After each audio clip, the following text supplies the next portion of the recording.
Just ahead on American Black Journal, Flint Mayor Karen Weaver is here for a wide-ranging interview about the water crisis in her city. We'll talk about the criminal charges, the efforts to replace lead-tainted pipes, and the health of residents. Plus, a Princeton University senior from Detroit lands a prestigious award. Don't go away. American Black Journal starts now. American Black Journal is funded by the W.K. Kellogg Foundation, a partner with communities where children come first. How does diversity bring energy to us all? At DTE Energy, we believe that it's the contributions of all that build great communities. As a company, we grow stronger by welcoming the unique perspectives of everyone. As community members, we support our state's broad culture and heritage. From working closely with women and minority-owned suppliers to embracing our local cultures, DTE Energy is powering diversity. The DTE Energy Foundation is a proud sponsor of Detroit Public Television.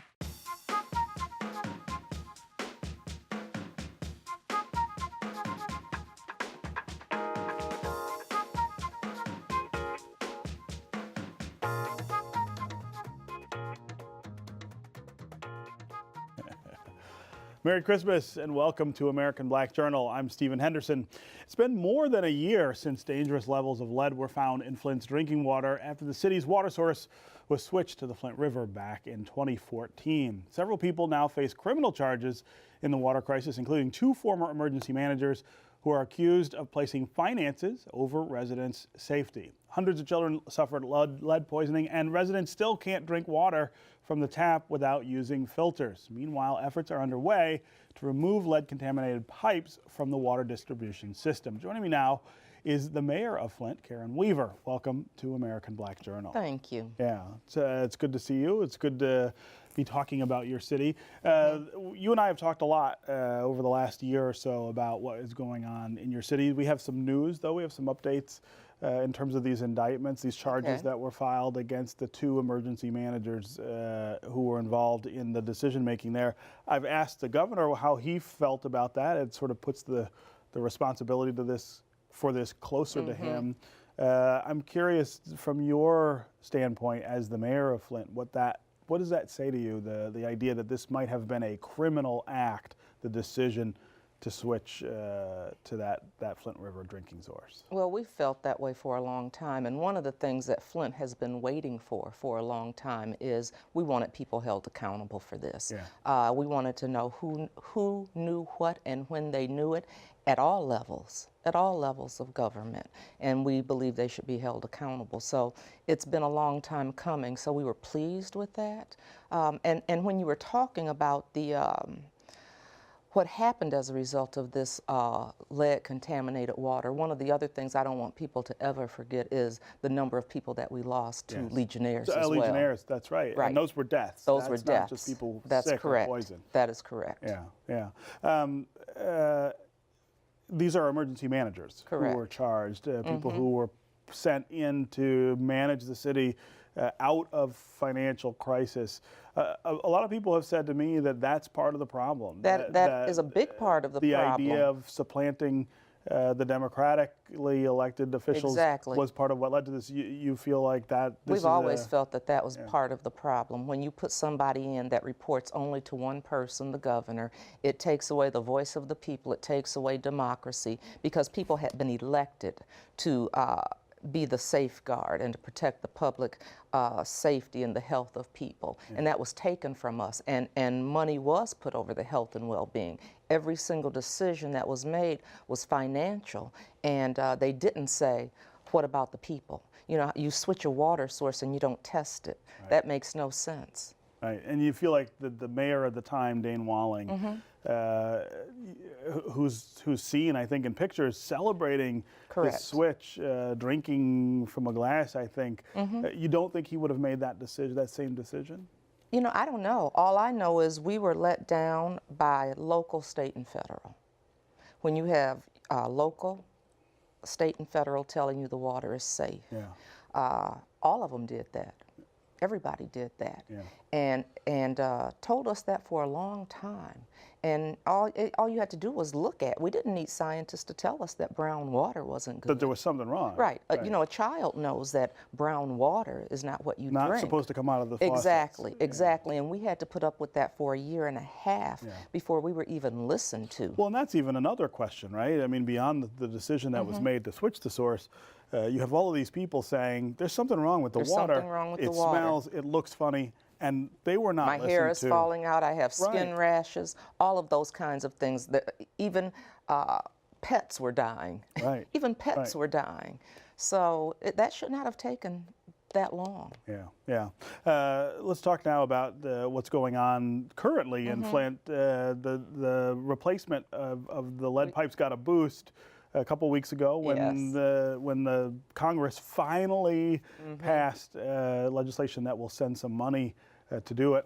How long of a process do you expect that to be? Well, it's wintertime now, so right. that You can't kind do of it now. slows us down. Right. They Even should have though done it we earlier. were working this past week. You know, we've had a couple of snowstorms that have slowed us down, but our goal was to try to get 1,000 done before the end of the year. Okay. So while we didn't reach that, we're really excited about what we've been able to accomplish. And we know when spring kicks in, we're ready to go. You know, we've prioritized where we need to get started, and so that money helps us continue the process. We don't have to wait. Yeah. And so that's a great thing for the city. And so when you say 1,000, is that 1,000 houses that Lead service lines. Lead service lines. That was our goal for the end of this year. But like I said, we had the snow come. So, and put that in perspective for us. How many? Well, we with about $5 million, we're probably going to be able to do about 5,000. Okay. So you still. We have a long way to go, and that's why we're going to use the 20 million next. As soon as spring kicks in, we're starting with that 20 million, and then we should have the money in, you know, that the federal government has given us. And so that's what's so good is we can have more crews out there working, and we can move quicker, and that's what the people deserve. And that's what the people want. Right, that's what they want, and they deserve it. Are people responding to the idea of these lead services? I mean, I can't imagine after having this water running from your faucets for 2 years, the idea that you'll get a line that stops that from happening. There must be. I know. I mean, it's like we finally see a light at the end of the tunnel, and we know that we've been heard and we have not been forgotten, and that Flint is a priority, and Flint is worth the investment, because one of the things we've always talked about with this crisis is this is a voice and a platform for these other cities around the country, because we know that we've got this aging infrastructure, and people need to pay attention. They need to pay attention. When we talk about infrastructure in Flint, water is obviously a big priority. Right. There's other infrastructure, though, that we have neglected. For a long time. Do you wonder or do you worry that just replacing the lines, given the damage that was done to the city because of the water crisis, that it will still suppress population, for instance, scare people away? I mean, is there more we need to do? We certainly hope not, because we know that's the only way that people will have confidence and trust. We can talk about recoding pipes all day long. That's what people don't want to hear about. Right. We need new infrastructure, and new so lines. that's why that has always been the goal. If somebody said tomorrow everything is fine, we still need new infrastructure, because that's what's going to build the trust and the confidence in the people that are there. That's what will attract other people and actually keep businesses and bring new businesses into the city. And that's been one of the good things, is we've been able to talk with, you know, and I don't want to say the names, but talk with businesses, because they needed to see we were taking this seriously and we are fixing this water problem. And we're talking about economic development opportunities as well. So while we've had this crisis, one of the things that I do believe is our responsibility, and my responsibility, is to make some good things happen as a result of this, and that's what we're looking at. Yeah. Let's talk about the people of Flint. I hear a lot of people talk about broken trust, skepticism about the future, about the fixes.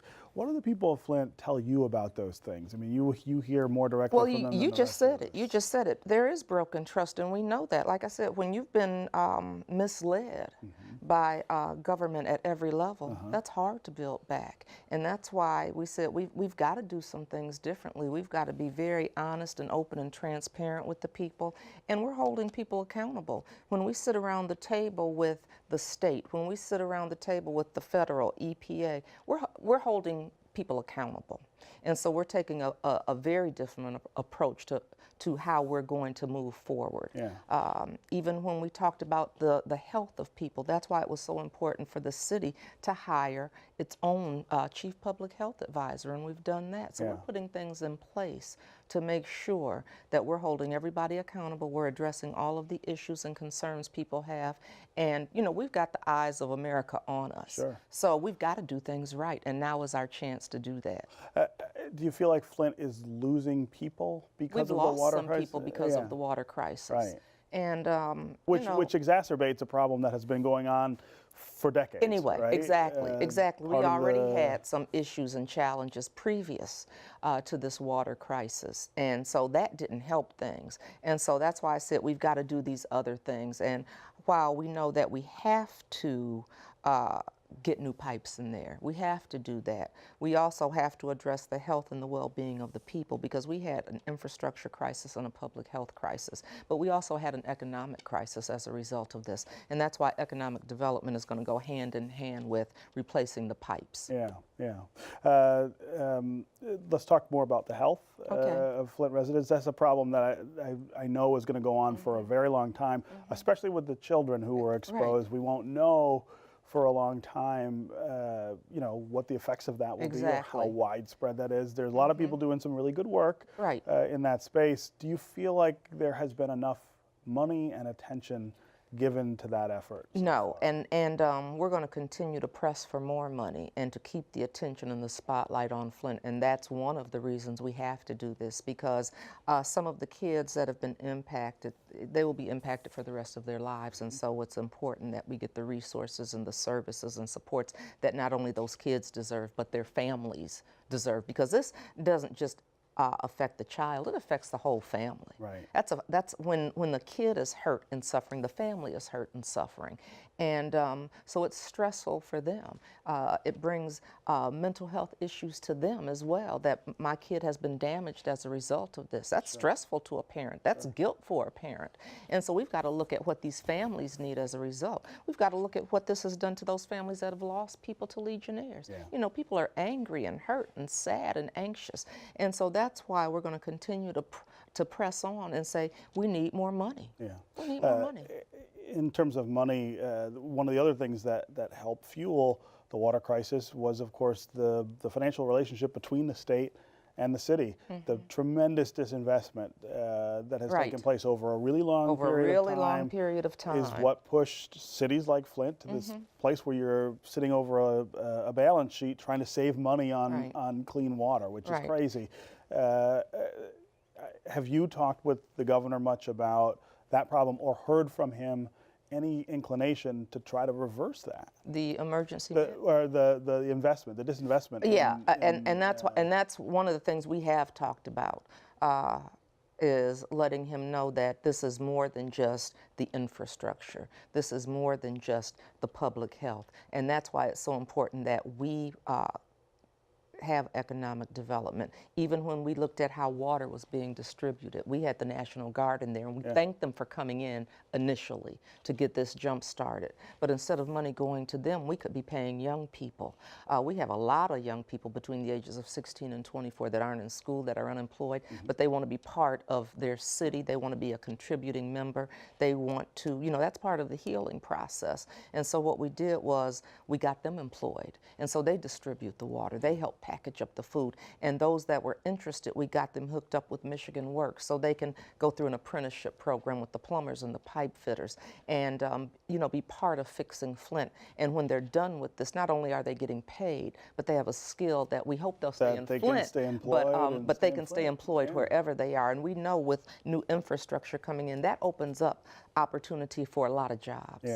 A lot of jobs. And it's important that people in Flint get those jobs. And that's that was one of the exciting things about when we were doing the lead service line replacement. We kind of took our time putting some of those RFPs out there, but we wanted things done in such a way that local people would benefit and get some of this money coming in. Yeah. Usually a big company comes in and the local residents don't benefit economically. Yeah.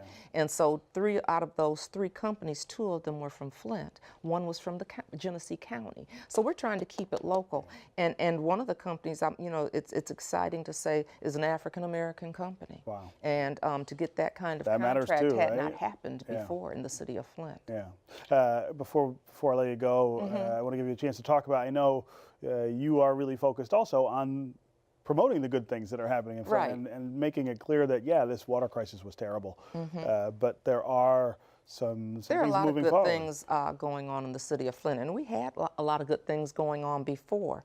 And when you look at the colleges and universities that we have in the city of Flint, we have Kettering, one of the best engineering universities in the country. We have Mott College, which is one of the best community colleges. We have U of M Flint, we've got Baker. So we've got some great resources in the city of Flint. When you look at those hospitals that we have, we've got some great things going on.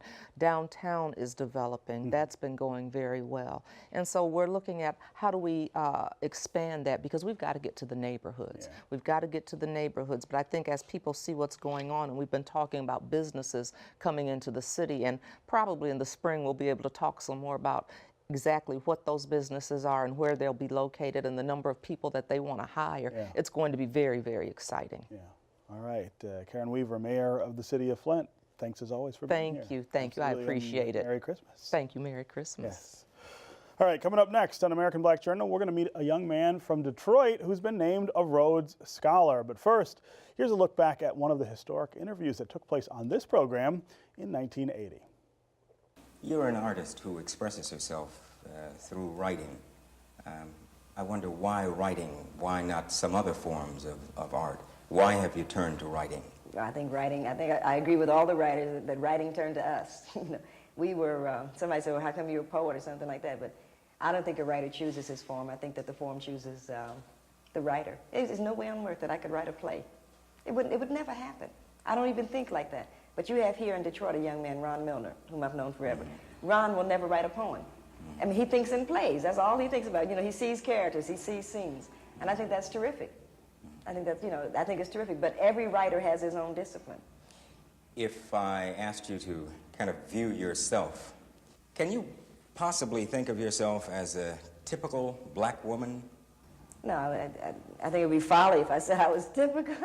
I mean, I hate people that do that run around, they've done everything, and then all of a sudden I'm just an ordinary Joe. No, I think that I'm not typical at all. But I think that what I share with other black women is an insatiable curiosity and a desire to make things better. I think that that's the commonality that we come together on. Last month, Detroit native Aaron Robertson received the news that he'd been selected for a Rhodes Scholarship. Robertson is currently a senior at Princeton University, and the prestigious honor will allow him to attend the University of Oxford in England for graduate study. I'm pleased to welcome Aaron Robertson to American Black Journal. Thanks for being here. Of course. And absolutely, congratulations. Thank you. Appreciate that is it. such a big deal. I don't know, I didn't go look, but I'm not sure how many other Rhodes Scholars we've had from the city of Detroit. Yeah. So you are definitely in rare company. Yeah. Talk to me about what it means to be a Rhodes Scholar. How did you become a Rhodes Scholar? Yeah, so the process was in the making for a long time, honestly. The interviews happened last month, actually, and so I will be studying modern languages at Oxford. More specifically, I will be looking at contemporary Afro-Italian literature. Oh, wow. And so this was kind of just a great opportunity to focus on a field of study that doesn't get that much attention. Yeah, contemporary Afro-Italian literature. Yeah, right. Give me an example. Right. So much of my work right now, anyways, focuses on one author named Igiaba Shego. Okay. She was born and raised in Rome, but her roots are Somali, and so her work concentrates mostly on migration experiences from North Africa Okay. to Italy, and it also examines Italy's colonial past within North Africa. Sure. And so I think it's important now, especially in a time when the migration crisis is still so Right. exacerbated. And you know, in fact, this year alone, Italy received 171,000 migrants. Yeah. And yeah. so some of them in these very rickety Yeah. dinghies, essentially, that push off from North Africa, looking for their way across the Mediterranean. I mean, Yes, this is exactly. a very dangerous activity that's going on over there. Yeah, exactly. And as migrants move into the country, you kind of see these political parties more on the far right that are really resisting this movement. And Yes. so there's one called the Northern League, which is this populist movement. And so my work is really kind of interrogating Italian nationalism, Yeah. looking at themes of cosmopolitanism in general, which I think has relevance for American audiences as well. Yeah. Is this also what you've been studying at Princeton? Modern Yes, it languages? is. Yeah. Yes. So my major is Italian, and I minor in African American studies. Okay. And what's interesting is speaking to people who ask, you know, how do these two topics go together? Right. And it's not obvious, really. And so my work is about kind of making these links more clear. Yeah. It's about giving artists and writers who traditionally have not been represented Right. a platform. A voice. Right. Yeah, absolutely. I know your name from Detroit, and I think maybe some of the viewers would know your name from Detroit from the things that you've written for the Metro Times. Yes. To talk about your sense of Detroit, where we are right now. Yeah. You know, what's going on. Yeah.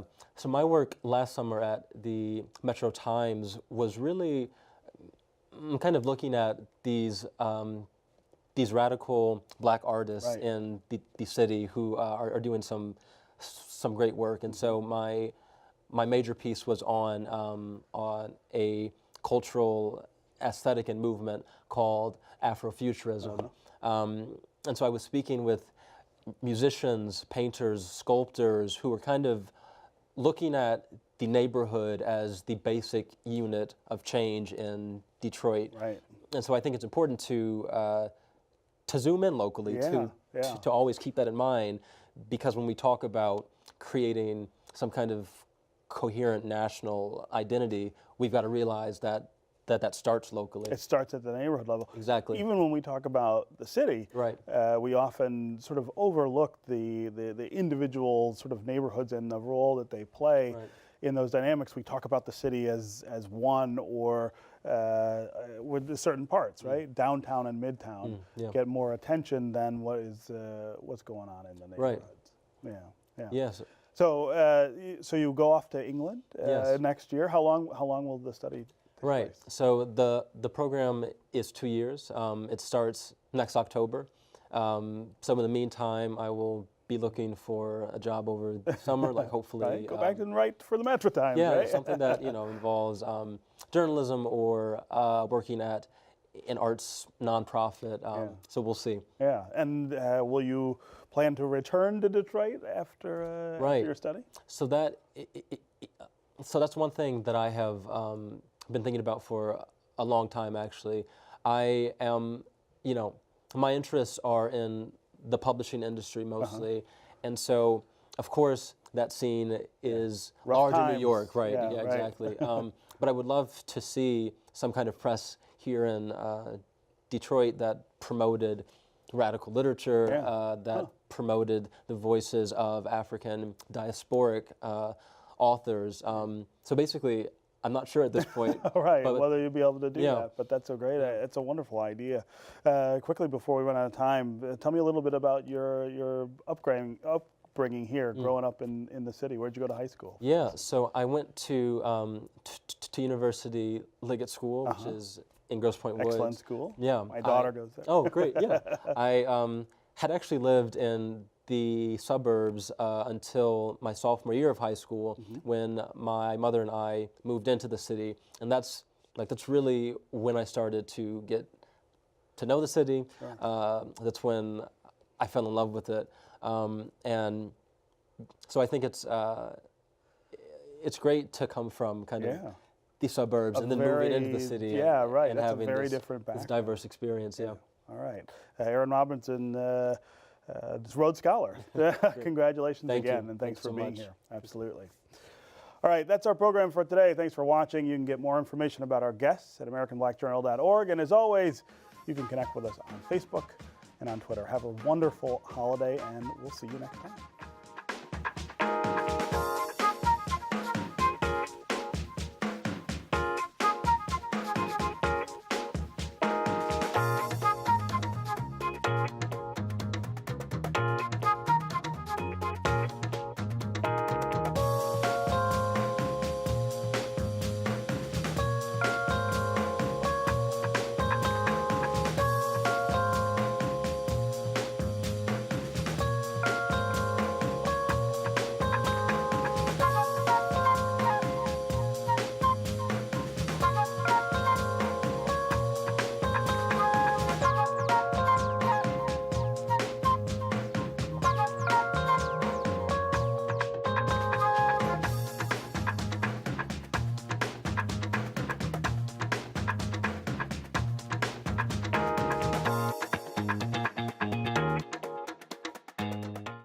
American Black Journal is funded by the W.K. Kellogg Foundation, a partner with communities where children come first.